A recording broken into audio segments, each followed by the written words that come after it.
All right, so obviously it depends on what you're into. The most important thing is to collect things that you like. Um, you should not just buy things that you're unenthusiastic about, because in my opinion, you're going to end up with a bunch of books that you feel weird about. So buy things that you're excited about first of all. That being said, if you have $100, there is some suggestions I can make just off the top of my head. There's some really good stuff. What I did is I pulled out two little stacks here for you to see. I've got one stack that's more in the $100 range and one that's about in the $50 range, and some really good examples of some budget things that you could pick up that, in my opinion, are still exciting for that lower dollar price range. So a good example, like Wolverine. Here's a great example of a Wolverine key.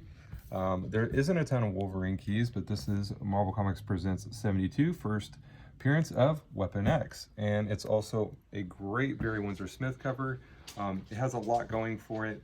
This book, I'm sure a lot of people know, but this book in 98 has gotten really pricey. But if you look, you know, 9.2, $45. 9.2 is still a nice grade, under 50 bucks. You can still get a great Wolverine key that not only is a great key, but looks great in your collection. If you want to show it to your friends, this is a great book, in my opinion. Switching gears to the Silver Age. Silver Age Fantastic Four is kind of a no-brainer. A lot of Silver Age Fantastic Four is really expensive, but here's a good example of a great book with an iconic cover where you've got Thing battling Silver Surfer. It is a 3.0 copy, which is why it's under $50. It's $49, just a dollar under. But again, 50 bucks. You know, if you want to, if you haven't gotten into Silver Age of Marvel, and you want a great book that kind of showcases that, and you only have 50 bucks, I think that this is a safe bet for sure. Here's some great X-Men from the Claremont run. You've got part of the Phoenix saga, Death of Phoenix. You've got X-Men 137. And again, it's a great era of X-Men writing. And you have a key. This is a minor key. It's the 7.5, so not, you know, it's not super high grade, but it's still a good looking book for $45. So got a lot of good stuff going on there, burning Claremont X-Men. And here's another X-Men book, but the reason why I pulled this out is not necessarily because it's an X-Men book, but because it's an artist key. And artist keys, in my opinion, are very undervalued. This is Jim Lee's first work on X-Men. And this is very affordable. This is X-Men 248 and a 9.0 for only $25. In my opinion, I mean, Jim Lee is one of the biggest names in comics. And in my opinion, his first work on X-Men should be a little bit more valued than $25 for a 9.0, but that's just my opinion. Again, 25 bucks. If you're a Jim Lee fan, this is a great minor key to pick up. Going to Batman and DC, Frank Miller work, which this is a pretty iconic Frank Miller cover, Batman the Dark Knight Triumphant. Book 2 is an 8.5 for $35, so definitely under that $50 price range. And you get a great, again, this is a book that looks really good. It's first print. And, you know, if you pick this up, you're a Batman fan, you know, and you want to show your friends, this is definitely eye-catching. Even if they don't know comics that well, this is a pretty cool cover. And then staying on DC, but going to 10-cent DC, I wanted to talk about this. This is 59, so it's a little bit more, but this is a 5.5. Maybe you could find a 5.0 or slightly less. Brave and the Bold, early 10-cent Brave and the Bold, features a lot of great stories.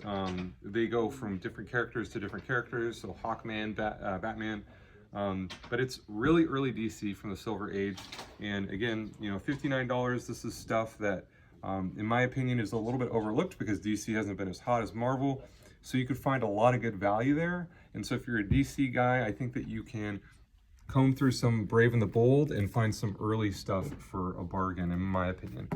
And then if you have $100, you're looking to spend a little bit more, there's a lot of great books that you can get for $100 that are minor keys or artist keys.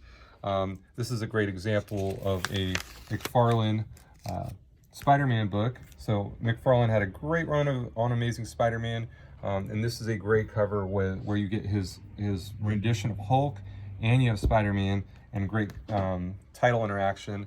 This is $95 for a 9.4 plus, so a 9.4 plus from our store means basically we feel like it could be a 9.6, potentially may need a press. But so that's a high grade book, and with a great cover from McFarlane. And McFarlane's one of those artists who his covers that have become popular have become very collectible, like his Batman cover, and this is no exception. So that's a great, in my opinion, great value for your money. Going back to Batman, you got Batman Adventures 16.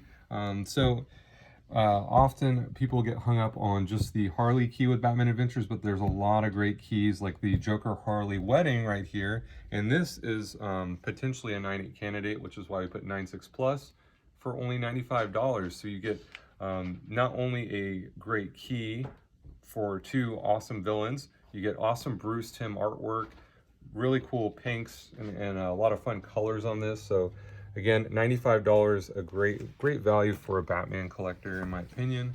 A lot of people know about this book right now because Into the Spider-Verse. We're going to see Spider-Man 2099. And here you go, Spider-Man 2099, #1. This is a 9.4 for only $65. So again, really nice, and definitely under that $100 threshold. And the thing about his first appearance, Amazing Spider-Man 365, is it's actually a preview, so it's one of those hot topics. This is his full, you get to see him fully in action, and it has a great use of red foil. I know some people aren't big foil people, but tastefully done in my opinion, so it's good value there. And so there's a lot of Journey into Mystery from the Silver Age that's kind of overlooked. This is Journey into Mystery 100 from the Silver Age. It's a 2.5, so it is beat up, but it's only $75. So if you look at a lot of other Marvel from the Silver Age, I think that these are a bit undervalued. These have great covers from Kirby for the majority of the artwork, and you got this fun red gradation on this one, only $75. I think that if you're a Thor fan, grabbing one of these, you get a lot of value there as well, in my opinion. And going back, I mentioned one Fantastic Four book earlier, and here you go, a 12-cent Silver Age Fantastic Four Silver Age key. So this first Blastar, it's a 5.0 for only $100. And again, this has got a great cover, beautiful red.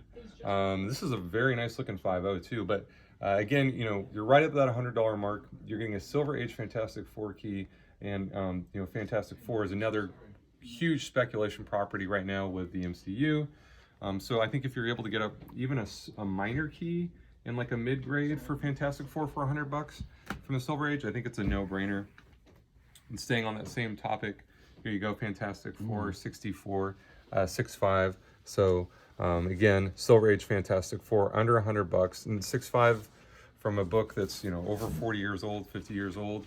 And this is first Kree Century, number 459. So very cool.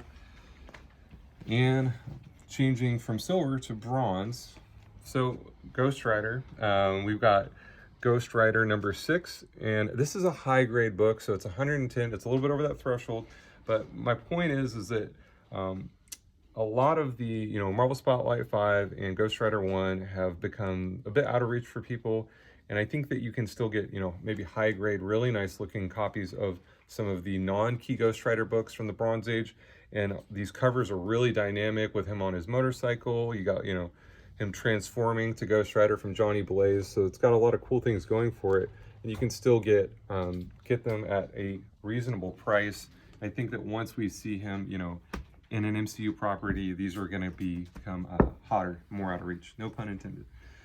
And then lastly, one thing that we've talked about here at the shop quite a bit is that Nick Fury, these Nick Fury books, especially single-digit Silver Age, major character from from Marvel, from the Silver Age, are very undervalued. This is a 7.0 for $95. And it features great Steranko artwork. This is a black cover, so again, very unforgiving for defects. And $95, and you've got a fun cover where Nick Fury's in space. And again, Silver Age, single-digit book.